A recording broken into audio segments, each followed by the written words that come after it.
Lifestyle Podcast. The business behind the headlines.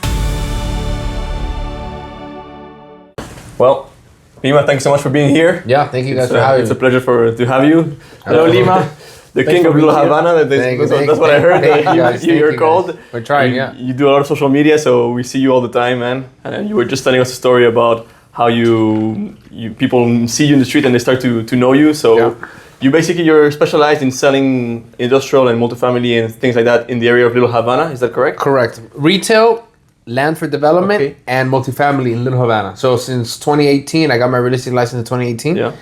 I first started doing residential, but then I got into commercial, and ever since I've been focusing on the Little Havana submarket. Yeah. Doing a lot of leasing and sales in that area. And I see you always speak Spanish. Yeah. So, I mean, you said I do a lot of social media. So I've been doing social media since last year. I started last year in April. So it hasn't even been a year. Wow. Right? And the first social media I was doing was in English. Right? Okay. All my videos, if you go back, you see they're all in English. There's nothing Spanish. Until one day, I did a video on my phone on Calle Ocho, and I did it in Spanish, where I literally took out my phone and I said, I'm here on Calle Ocho renting a spot for $3,000 a month. Yeah. If you're interested, let me know. And that video, I didn't even post it on Instagram. I only posted it on TikTok because I was like, my Instagram was English, clean, professional English. So I'm like, TikTok, let's see what happens. 40,000 views on TikTok, 300 comments. Wow. I was like, what is happening? So I took the same video, put it on Instagram, got 20,000 views and like 100 comments. So I'm like, So I go back to Calle Ocho to do another video. I literally did the video on the Instagram app. Yeah. So I go on the app, I take out the video, I go to that, and then I'm recording myself, and then I double tap, and it flips the camera to the front. That's how I did the video, one take. Yeah, that's it. Hey, I'm on Calle Ocho in Spanish. I'm on Calle Ocho, I'm renting this spot, I flip the camera, this is what it is. If you're interested, call me, Dale. 120,000 views on that one, and 1,000 comments. And through that video, I rented that spot. So I never listed it, never put on Cruxy Lubna, nothing. Through that video, I rented the spot. And I had probably 5-6 offers just from that one video. Wow. And then I told my friend Benji that does my videos. Yeah. I go, Benji, I'm never doing another video in English. From now on, every single video, Spanish. Yeah, because you're... And this one's going to be the first one where you have some clips. It's going to be This some is English. going to be some Spanish, some English clips, yeah. Yeah. So I did. I mean, I've done some videos in English. Let's don't get me switch wrong, in Spanish. But like, I don't know, the engagement has been like so much crazier. The funny thing is, because you're talking to your community. yeah. The funny thing is, like, even like the comments or the DMs, people will DM me in English. Oh yeah. They'll comment on a Spanish video. They'll comment in English. They'll call me in English. You know what I mean? Yeah. But they're watching a Spanish video. I mean, because I guess, I don't know, it makes create some engagement in the Yeah, area. it's still, people still understand it. So that's how Miami is. So Yeah. let's try to understand where you come from. What did you do before? How did you get into real estate? And then we understood that now your approach is more on social media and Calle Ocho. Let's have a throwback on everything, let's say the first 5 steps for you to get here. Yeah. So we were talking earlier that you work with Ryan Serhant. So Exactly. my story is funny because when I finished college, I was watching the show called $1 Million Listing New York with Ryan Serhant and all the guys there, right? And I kept seeing the show, and it kept showing on the bottom left of the screen. It would say sale price $7 million, commission $210,000. I was like, wow, that looks cool. And then they were working with, they were wearing suits, they were in the city, talking real estate, and I was like, wow, I really like that. So my dad I was just out of college, so my dad bought me the course for real estate. It was a 7-day course. You were in Miami already? Yeah, I was born and raised here. So I take the course, I go to the class, in a 7-day class, I sit in the back of the class, the last chair in the back, right? I bring an iPad, and on the iPad, I'm watching YouTube videos. I'm not paying attention to anything. I don't even know what class I'm in. I'm not paying attention to anything. I passed the class exam because I understood most of it. And then I got the certificate. And then when it took time to take the real exam, I failed it.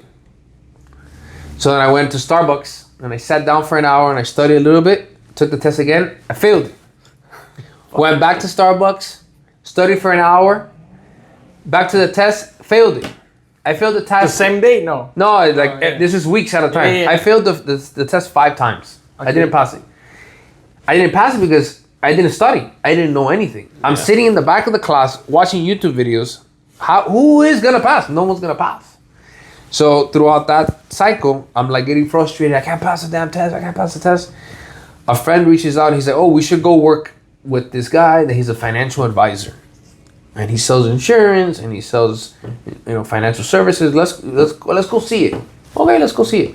So we meet with the guy, and the guy's like, "Oh, we specialize in helping people retire and their financial services. If you want to make money, this is where you make money, but you gotta get your license." I was like, "Another test? I can't pass that one. How am I gonna pass this one?" So he's like, "No, you're gonna study." So that one, I sit down in the class in the front, I studied, and I passed the test the first try. For that one, it's a 215 license to sell insurance. So I did that for about a year, and then after that, I started a business doing a student loan debt, helping teachers that had student loan debt consolidate their debt and lower their monthly bill. I did that for a year. Okay. And then throughout that process, I ran into a good friend of mine now, which his name is Angelo. And Angelo one day reaches out to me and says, "Hey, a client of mine referred me to you because you're helping her with her student loans. And by helping her with her student loans, by lowering her monthly bill, she now qualifies to buy a house." Nice. She's able to, yeah. Because now her debt obligations are lower. Yes. So he's like, "Let's have lunch." So we go have lunch. And he's like, "Man, you have a great business. You should double dip. You should help teachers lower their monthly bill and sell them a house." I was like, "Yeah, that actually is a good idea. Do you have your license?" I'm like, "No, I failed it 5 times. I haven't gotten it." He's like, "You should try it again." I was like, "You know what, you're right." So in 2018, in January, I take the same class again, but this time I don't sit in the back. I sit in the front. No iPad, sitting in the front, paying attention. I took the class for 7 days. The next week, Wednesday, so a total of 10 days, I passed my exam. It said pass. I was so happy. So then I start working at I have another friend that his Instagram bio says Golden Acre Real Estate. If you go to his profile, not now, but back in the day, you go to his profile and it said Golden Acre Real Estate.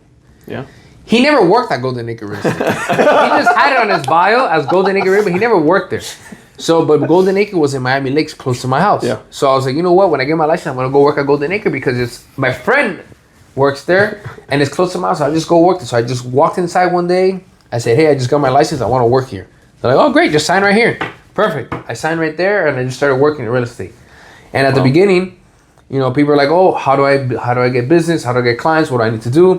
Simple stuff. Call for sale by owners. Call other realtors and try to offer them a free open house. You gotta be creative. So that's what I started doing. I started calling. Find other ways to. You gotta find ways to make it happen. So throughout that process, I'm doing open houses. I'm calling realtors. "Hey, I'll do an open house for you for free. I'll go show you the house for free." I was doing whatever it took. And one day, my transition from residential to commercial was pretty much like this one lady. I'll never forget. Go show her. She's like, "My budget is $3,000 a month for rent." So I was like, "Okay, I'll find you a house." Because how our minds work is like, "Okay, I'll find you a house, but how much money can I make? What's gonna be my commission?" Half of the month, so $1,500. So I'm like, "You know what? $1,500, I'll do it." So I go. She's like, "I need to be in this area, 4-bedroom house, under 3,000. Perfect. Find her 2. One of them she doesn't like, and the other one, when I go show it to her, she's there for an hour. And she's like, "Alex, I like the house, but I don't like that it has a bathtub. I like a shower better." I'm like, "What's the difference? You're gonna shower in 5 minutes. It doesn't make a difference. Why?" So I was like, "You know what? I'm done. This isn't. I don't think this is for me." They're not as picky. So I get another call from a random lady. I had just started. So I get a call from this random lady, and the random lady says, "Hey, I want to buy a mobile home park. So do you have any?" I'm like, "Yeah, I have one. It's $110,000. She's like, No. I want to buy a mobile home park." I was like, "Yeah, there's a park. There's a swing set. There's a slide." She's like, No. I want to buy a mobile home park." I'm like, "Lady, I have a mobile home and there's a park. What are you talking about?" She's like, "I want to buy the land." And I was like, "The land? You can do that? You can buy the land?" She's like, "Yeah, you can buy the land and just rent out the mobile homes that are there." I was like, cool, I didn't know that. What's your budget? She's like, 1.5 million. 1.5 million? 3%? 45,000? Oh, I'll find you a mobile home park. Give me 5 minutes. I'll find you a mobile home park. Google. Mobile home park, Miami. LoopNet, nothing. And you didn't know what it was. I didn't know what a mobile home park was. So check it out. So I go on Google. Mobile home park, Miami. Nothing. On LoopNet, Craigslist, there's nothing. I go on Google and I click next. Who clicks next on Google? After 10 years. No one goes to the second page of Google. I click next. Scroll. I do. Nothing. I go to the third page. Did you go to the third page? Go to the third page. Nothing. Go to the fourth page. Nothing. Go to the fifth page of Google. I don't even know how I ended up on the fifth page. I see a link that says mobile home parks, Miami-Dade, Broward County. Click it. Takes me to like a portal. I click it again. I found an Excel spreadsheet on Google with all the mobile home parks in Miami-Dade and Broward County. Phone numbers, emails, owner information, everything was on there. Golden. I was like, Gold mine. oh. I take out my phone and I start calling. Hello, John. This is Alessandro. I have a client that's interested in buying your mobile home park. Do you want to sell it? Well, if I get $20 million, I might sell it. So you would sell it for $20 million? Okay, sounds good. Write it down. John, $20 million. Next. Hey, Pablo, do you want to sell your mobile home park? No, I'm not selling. Okay, no problem. Next. Hey, do you want to sell your mobile home park? Yeah, I'll take $7 million. $7 million. And I called that whole entire list and I started building like a database. And I'm like, oh wow, there's people that want to sell mobile home parks. Now I gotta find buyers. Google mobile home park buyers. Got a couple, and I'm like, hey, I have a mobile home park for sale. You want to buy it? Went through the whole thing. Long story short, I got to a point where I was like, man, I need help. I want to be around a team that can help me, that does commercial, and I can, collaborate with, and that can support me, so I can work on these deals together. Because everybody in this office does residential, and I'm the only one doing commercial. So one day I go on LoopNet, and on LoopNet I sort Miami, sort from highest price listing to lowest price listing, and I start looking at all the names. Broker name, Marcus and Millichap. Broker name, CBRE. Broker name, JLL. Broker name, those are the big ones. Blah, blah, blah, blah, blah. And so I started calling them one by one. I'm like, hey, I just got my real estate license. I want to do commercial. Can I take you out to lunch? That's how I started. Can I buy you? Can I take you to lunch so you can tell me a little about commercial real estate and see if you guys are hiring? And long and behold, after all those meetings and stuff, I ran into a company that I was with for 7 years, and it was the best thing ever, right? So that's how I got started. Through one lady that said, oh, yeah, $1.5 million mobile home. To me, started doing everything by myself, and I'm like, I need help. But did you find us something for 1.5 million? No, I didn't find anything. There's nothing for 1.5 million. But you found your But I job. found my niche in commercial your real life, estate through there. So that's how I'm here today. Good story. Yeah. Very That's inspiring. cool. Yeah. So from 2018 to 2026 now, you basically you feel like you had like your blow up moment since the moment you started social media, right? Yeah. But before you were just cold calling. What's your strategy? Like It still is today. Yeah. The strategy today is still cold calling and talking to as many people you can, as many property owners as possible. you have people coming to you now sometimes. Yeah, there are a bunch of people coming to me now as well, which is still good. But I think that the bread and butter, the most important thing about this business, staying consistent and making your calls. Yeah. That's the name of the game. Making the phone calls and calling the property owners and saying, hey, how at the end of the day, we're in the service business, right? Yeah. So sometimes we try to like overcomplicate our lives and like, oh, what do I say? Sometimes I tell other guys, simple, how can I help you? I'm a commercial real estate broker. I can help you buy. I can help you lease. I can help you sell. How can I help you? Yeah. Forget about all the fancy words. Hey, what can I help you with? Do you have a vacant space? Can I rent it for you? I'll help you rent it. You want to sell your property? I can help you rent it. I can help you sell it. Whatever you want to buy something, I can help you buy it. We're in the service business. So as simple as that, as making as many phone calls as possible to get in front of as many people as possible, is the name of the game. Simple as that. And where do you find all of those database? Nowadays with AI and all this stuff, it's pretty easy to find a list. The most important thing that I was taught at the beginning is you got to specialize in one thing, one area. It's too hard, especially in Miami, to be like, It's too oh, big. It's too big. it's way too And big. if you try to do everything, in the end, you are not doing anything. So It's too hard from one area to the next. Like from Little Havana to Kendall, it's probably 10, 20 miles away. It's a whole different market. Rents are different, prices are different, tenants are different, traffic counts are different. Everything is different. So once you specialize in one area, at the end of the day, what you're doing is benefiting your client. yeah, Your becoming seller, an your buyer, expert, because now you're the expert in the area. It says, hey, what can I sell my property for? You know how much. Exactly. How much can I rent my space for? You know how much. So your area is Little Havana. You were telling us before starting. Yeah. So since 2018, when I joined the broker that I was with, I specialized the area that I was designated was Little Havana. Okay. So my task of the day was pretty easy. Call every property owner along Northwest 7th Street, along Flagler, and along Calle one by one by one by one by one. And say, hey, how are you? I'm Alessandro. Do you want to buy a property? Do you want to sell a property? Do you want to lease a space? Do you want to do something? Do you want to do something? How can I help you? How can I help you? Please Simple let as me that. help you. I want to help you.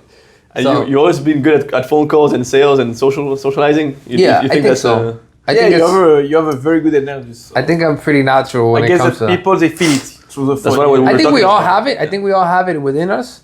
It's just like saying it and being Right. being part of it. You gotta be present. You gotta speak from your from here, not from some people. A lot of people talk from within, but sometimes you gotta let it out. So it comes out naturally as an Hispanic. Yeah.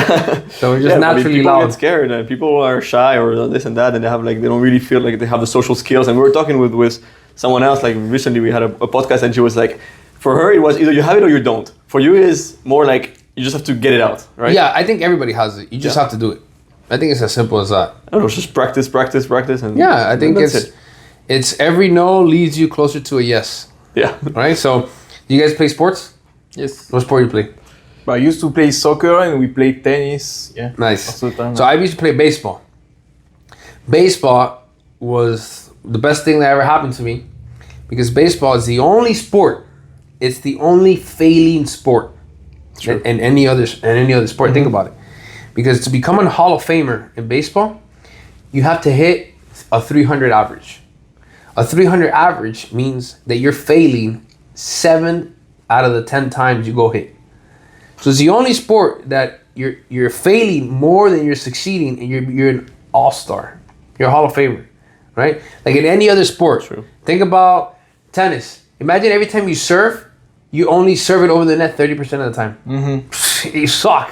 Yeah. You're not going nowhere, right? But in baseball, if you fail, so naturally it helped me a lot in this business because I already came from a failing sport where it's like you have to be mentally strong yeah, and to figure out what I did wrong and how I can get better, right? Same thing in this business, where it's like you're naturally, most of the time that you're on the phone talking to somebody, probably 80% of the time, you're getting a no rather than a yes. So that's usually what happens to the new guys. Is like, oh, I called for a month and everybody said no. Okay, that's good. keep going. Every no leads you closer to a yes. So you got to keep calling. Call for a year straight. Call for 2 years straight. Call for 5 years straight. And let me know how it goes. But you can't just say, oh, I only called for a month. You got to be And then you consistent. can be flexible and change a little bit your strategy and There's a saying that we keep saying, him and me, we say el no ya lo tienes. Yeah. So if you're like tired, you don't want to make If the you call. don't make the say, call, it's already a no. You already know it's a no, so you might as well try. Exactly. So- It doesn't hurt to call. If you call, you might as well stay at no. 100%. That's the worst thing that can happen. Yeah, I is agree. you I agree. Stay at no. and failure is a huge part of our days, all of us. Yeah, and it's part of we it. just have to accept it and don't be really impacted by it, and Yeah, we just know it's a process. I tell my friends now all day, every day, whenever something happens, I don't look at the good or the bad. I look at what did I learn and what I could do better.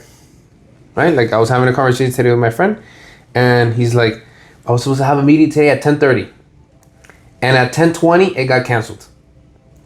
So I was like, okay, what did you learn from it? What could you have done better? He's like, oh, maybe I could have called the guy earlier and try to Check. figure it out earlier rather than at 10:20, 10 minutes before. I was like, maybe, you know what, maybe I would have done? maybe I would have called them the day before. Maybe we should have called them yesterday and say, hey, reminder, I'm gonna be at the property tomorrow at 10:30. Yeah. Right? So it's like not even about like, oh, what'd you do wrong? It's like, how can I fix it? How can I get better at that? Exactly. In any situation, anything you can possibly think of, ask yourself those two questions. What could I have done better? There's always a way to learn from it. What could I have done better? And that usually helps me a lot. Yeah, we are always improving, and that's our life.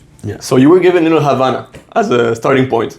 Would you ever move to another area, or this is like now I am Little Havana Now guy the king and that of is Havana. it? I'm still Little Havana, but I am expanding. All right. Because at the end of the day, Little Havana only has retail properties. There's only 1,200 retail properties. Okay. And land in Little Havana. 1,001. 1,200. You know the restaurant? What's the name of?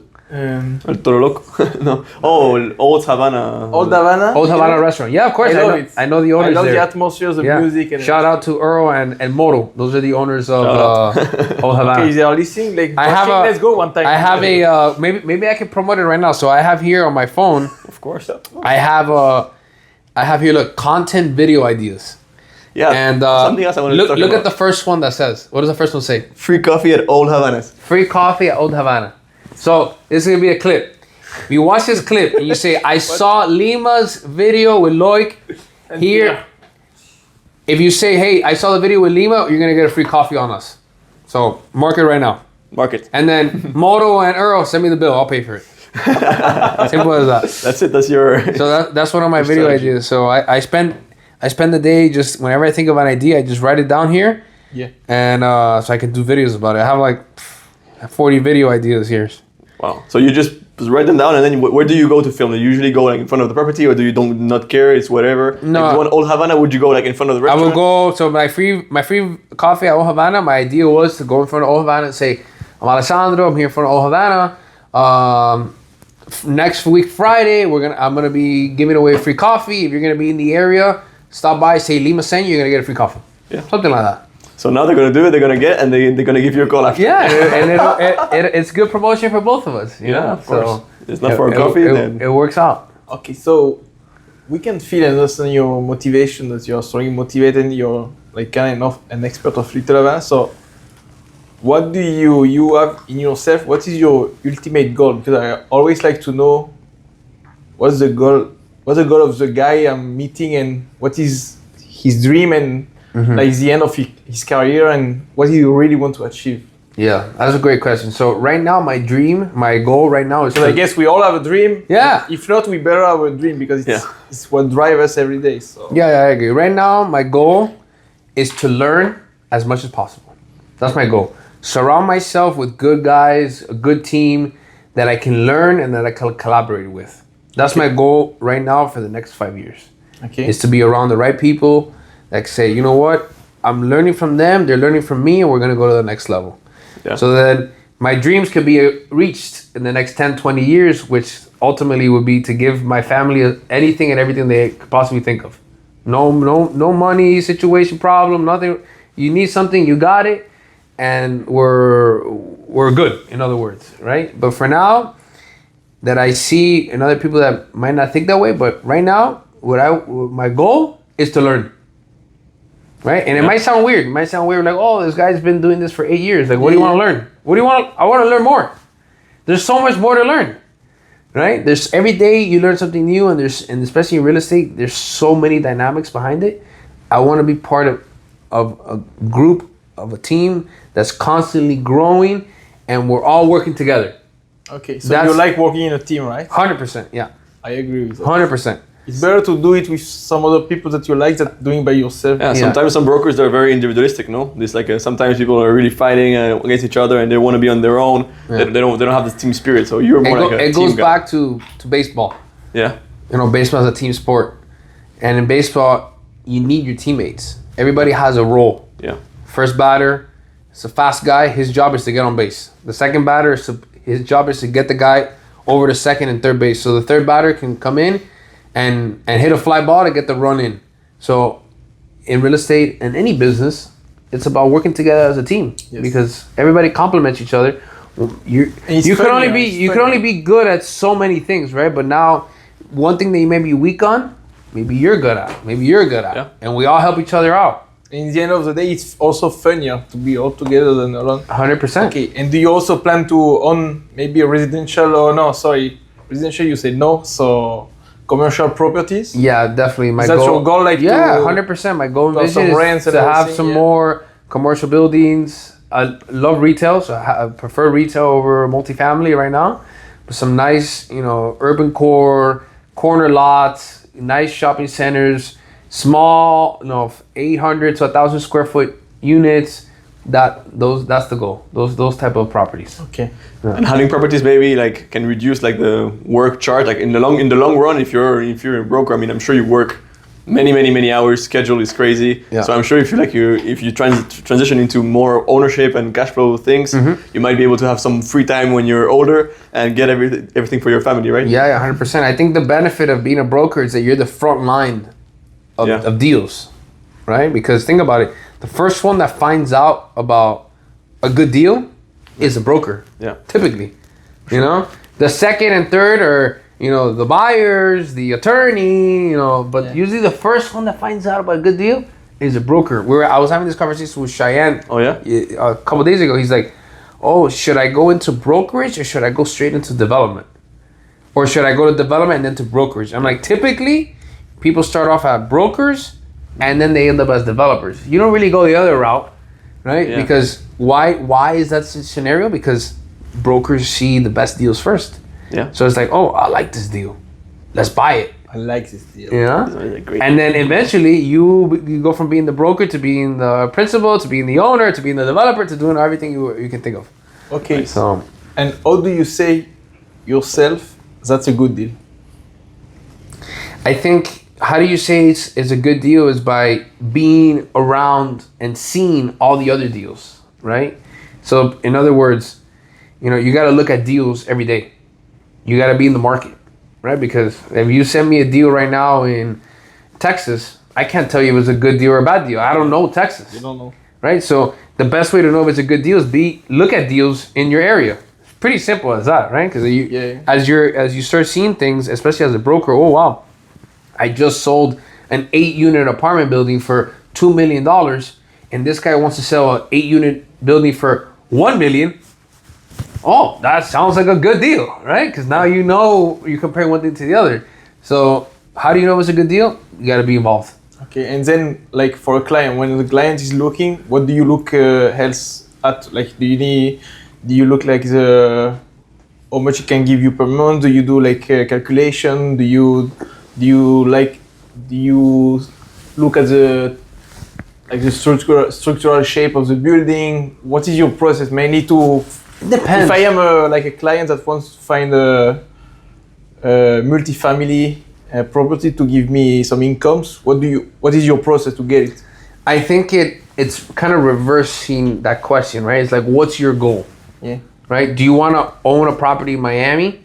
Because, like, why do you want to own a property in Miami? Right? It's like kind of reversing the question first. Like to enjoy the fact that the market is going up. Yeah, it's like, oh, I want to, like, what are you more interested in? Are you interested more in appreciation, or you are more interested in like cash flow right now? Every client is different, right? Yeah. Because there's deals every single day that happen. Sorry. There's deals every single day that happen. So it's just being, at the end of the day, it's like finding out, even with a seller or a buyer, what's your goal behind it? Because nowadays, you can buy a triple net property. You can buy a Wawa, you can buy a Walgreens, a CVS, that they're gonna pay you a 5% cap rate, 6% cap rate. You don't have to worry about anything. The tenant is responsible for everything. You're gonna get a check every single day in the mail, right? Or do you want to be involved? Oh, I want to buy a 12 unit in Little Havana. I want to fix up the units and I want to raise the rents. You gotta figure out what the goal. Everybody's different, You ask me, I think it depends on the deal. Yeah. It depends on the deal. It depends where it is. So you just gotta be involved. Do you prefer representing buyers or sellers or people that have the property or people that are looking at a property? 100%. I want to represent sellers. Yeah. Yeah. 100%. Usually people say that they prefer to work with buyers. No, absolutely not. No. Yeah, I agree. I prefer also with. I rather work. I go to meetings when I meet with the client. I tell them I only work with sellers. I don't work with buyers because a lot of, especially being in Miami, one of the most objections that we get is, bring me a buyer. Oh, just bring me a buyer. I don't work with buyers. I only work with clients like yourself. I work with sellers. And why? Because I am committed to you. I'm committed to getting you the best deal on the market, right? Because if I work with a buyer, now what's my obligation? What's my commitment? My commitment is to the buyer. So what am I doing now? I'm giving him the benefit of the doubt. I'm trying to get him the best deal, right? As a seller, I want to get you the best deal. And I'm the guy that can help you maximize and sell for the most amount of money in today's market. So I work with sellers. Buyers, outside in this window, hundreds of thousands of buyers. Yeah. There's so many buyers. Everybody's a buyer, right? And what do buyers want? Deals, right? So let's just go to the source. Let's just go to the deals. Let's go to the sellers. Let's work with sellers. So 100%, I work with sellers. But people say like, oh, but there's so many buyers, and when you have a buyer that is like willing and able, it's going to be easy to find basically something to buy. Yeah. Because if they're not delusional and they want a price that makes sense in the market, you're definitely going to find something for them. Whereas when you're presenting the seller, sometimes you're like, oh my god, what do I do now? Because I have nothing else to look at. I have to find buyers, but what if they're not there? You know?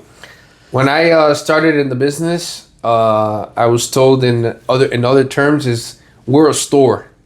Think about it as a grocery store or a clothing store. Our job is to put inventory on the shelves. You put inventory on the shelves, you leave the door open, buyers come in, they like what they see, they don't like what they see, the next one comes in and comes out. That's our job, is to get inventory. That's nice. Right? And so when you're working with buyers, it's happened to all of us. I don't like the area, I don't like this, I don't like that. And at the end of the day, all you're doing is just spinning your wheels. You're just spinning your wheels. Yeah. And why? Because at the end of the day, you're doing that typically for one reason. You're doing it to make money. Of course. Right? Let's be honest. We're doing it to make money. Right?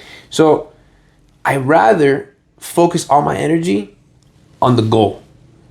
And the goal of a seller is to sell. Yeah. Right? So I'll focus on the goal. Because the goal of a buyer is for what? To buy / a good deal, right? So it's like if a buyer calls me and says, "Hey, I want to buy your listing," great. We'll work on it together, right? But if a buyer calls me and says, "Hey, I want to buy this property that's listed on Calle Ocho.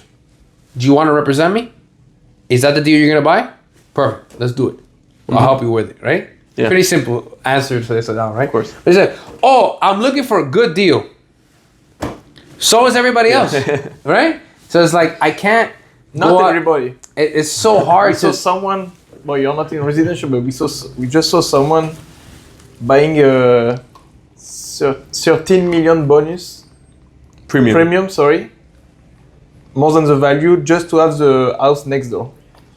That's Miami, but that's not Little Havana though. Yeah. In Miami, on the islands, people just pay a premium to basically buy out the neighbor, and the neighbor cannot no longer refuse. You know. But that's a pretty straightforward kind of easy deal. Yeah. Like, hey, I want to buy the neighbor. Okay, that's one phone call. Yeah. You know, but like in my opinion, right now, You don't want to be looking for deals and talking to someone that is not willing. It's too hard. It's too much. Just think about it this way. If I have, it's easier, in my opinion, to work with 50 sellers, have 50 listings, than it is to work with 5 buyers. Think about that. I'd rather work with 50 sellers. I can control myself and organize myself with 50 sellers. Yeah. But it's impossible to organize yourself with 5 buyers. True. One buyer wants to buy over here, the other one buyer wants to buy over there. I want to go see it today, I want to go see it tomorrow. And what are you doing? You're all over the place. Yeah, that's true. I mean, it's funny because I'd rather work with a seller and say, my objective is we're going to sell this property. Yeah. So I'm going to call buyers that want to buy that property. But if you're going to work with buyers, just think about it. When you work with a buyer, I asked myself the same question a few months ago. I said, if a genie came out of this cup and said, this year, you're going to close 25 deals, right? Mm-hmm. You're going to close 25 deals, guaranteed. You're going to close 25 deals. And I'll let you pick. You can represent the buyer or you can represent the seller. Which one would you pick? What would you pick? Me? Yeah. No, seller. What would you pick? Yeah, seller, but if those 25s are guaranteed, for sure, seller. I actually said buyer. Oh, yeah? And my logic behind it was, if the genie popped out and said, "Hey, you're gonna close 25 deal. You're gonna buyer or seller?" I said buyer. But Why? did you actually saw it coming up? I didn't see the genie. I didn't see it. But the reason why I said buyer was because, in my opinion, the buyer eventually becomes the seller. Right? Yeah, true. Typically, the seller. True. The If you treat him typically well, yes. sellers. I mean, not everything, but typically the seller, when they sell, is They done. out. Right? So there's always scenarios where, oh yeah, they sell, they do 1031, they buy something else, and they continue, right? But I would say probably over 50-60%, when a seller sells, they're done. He's done. And I would say probably around the same average, when a buyer buys, eventually they will sell. So when the genie came out, I'd probably say buyer. Yeah. All right. But if you're talking about like what would I rather represent, I'd rather represent seller. But also, you kind of represent the seller, but at the end of the day, you're also in contact with the buyer, so you already know them. So Yes. when it's time to sell, you can still give them a call. Correct, this and that, correct, so you're correct. still in The touch, brokers nowadays, especially here in Miami, the most successful ones, if you notice, are the ones that are listing brokers that get listings, because eventually those deals that get done, typically in commercial is a lot different than residential. In commercial, I'd probably say, if I had to throw a number, probably 70 to 75% get done directly with the listing broker. Mm-hmm. Like buyers go Wow. directly to the listing broker. Yeah, Yeah. much more than residential. In residential, Yeah. people usually have the agent, but it's true that for when you are a seller, you usually look at who has the most listings in your area. Yeah. So you look at for them, and then basically they don't have to make that many calls. If they're already big in the area, they're already known. Correct. Like, people are gonna just go up to them and call them because like, hey, you sell a lot in this area. Mm-hmm. Can you do it for me? So I think that's a big advantage. Sometimes also not good because when they have too many, Yeah. then they don't really take care of it. And okay, so this we understood your vision about that, and maybe we can like kind of finish with your vision of at least not Miami but Little Havana market evolving, the evolution in the next 5 years or in the next 10 years. How do you see everything evolving, like rents, prices, the people there, and like have your knowledge about and your vision about this area? Yeah, so Miami is such a big place to start, right? But if we were to focus just on like Little Havana in particular, I think Little Havana from here to 10 years is gonna be completely different, like double of what it is now. You'd be surprised. Double in terms of what? Double in size. density, right? Double in amount of apartments, amount of stores, amount of people that live there, traffic, everything. You'd be surprised. I'll give you an idea. Just give me your what you think on the heart of Calle Ocho, where Ball and Chain is. Uh-huh. How much do you think the price per square foot is on rent for a store? Well, honestly, I don't know anything about Price rent. per It's square like foot, I don't know, but I would say for a restaurant maybe between 10 to 15,000 for. Well, it depends on the square good footage, place, right? yeah, But like for- on a price per square foot, I don't know. like 15. 15, no, a lot more. No, so how much? 1,000 square feet 1,000 square feet. for 20,000. No, More? No, that's too much. That's too 10, no? That's $200 a foot. But to give you the answer, so on prime Calle Ocho, there's rents that are above $100 a square foot, $100 a square foot. which are almost the equivalent, to kind of give you an idea, more or less, Lincoln Road, Miami Beach, Design District. Think about it. Calle Ocho, Lincoln Road, Design District, and you're talking about similar rents. It's Really? insane. Wow. Right? Yeah. Obviously, in Lincoln Road and Miami Design District, there's $200, $300 rents, but I'm saying like similar in the sense. Yeah, Caocho is very, very famous. I know. So that's usually what happens. A lot of people, when I get calls from signs, oh, I'm interested in the space. How much is it? Oh, it's $7,000. $7,000? Yeah, and I have 3 offers. Oh, wow. Because they don't expect that in that area. It doesn't really look like it. I think, to answer your question, the next 10 years, Little Havana will look like the rents that are today. Meaning like the properties will be nicer and they'll be more updated and overall pricing wise, it'll look just kind of like a Design District, Okay. Lincoln Road kind of area. How much is it right now to have like to rent? Let's say maybe not specifically this one, but the Old Havana. What's the name again? Of the Old Havana. Old Old Havana. Havana, more or less that kind of restaurant. In my What's your- opinion, if they were to leave, how much that can rent for? Yeah. It has the outdoor space in the back. Yeah, had the Plus nice the restaurant in the front. restaurant, let's see. That's a $20,000 a month rent. Okay. Do you have an idea? Yeah, makes sense. That's pretty good. Yeah. Man. And you're really successful in Little Havana, and you're still very young. I mean, you're early 30s, Okay. right? Yeah, I'm 31. Congratulations on that. I'm sure you're gonna go Thanks. very, very far. And Yeah.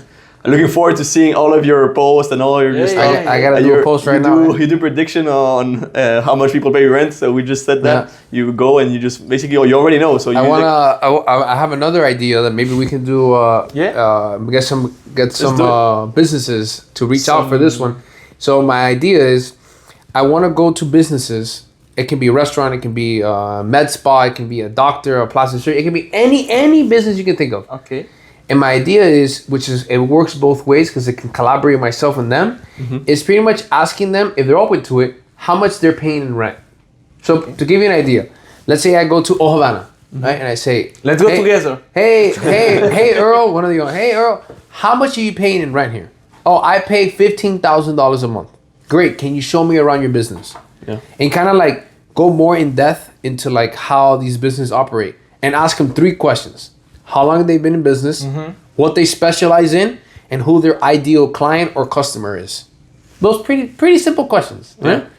I think I can use that for any business. So if there's any business that wants to work together and collaborate, and you're open to sharing more about your business, reach out.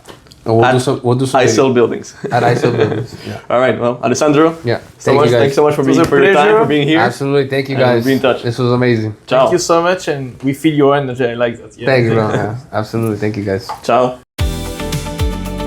P&L Podcast. The business behind the headlines.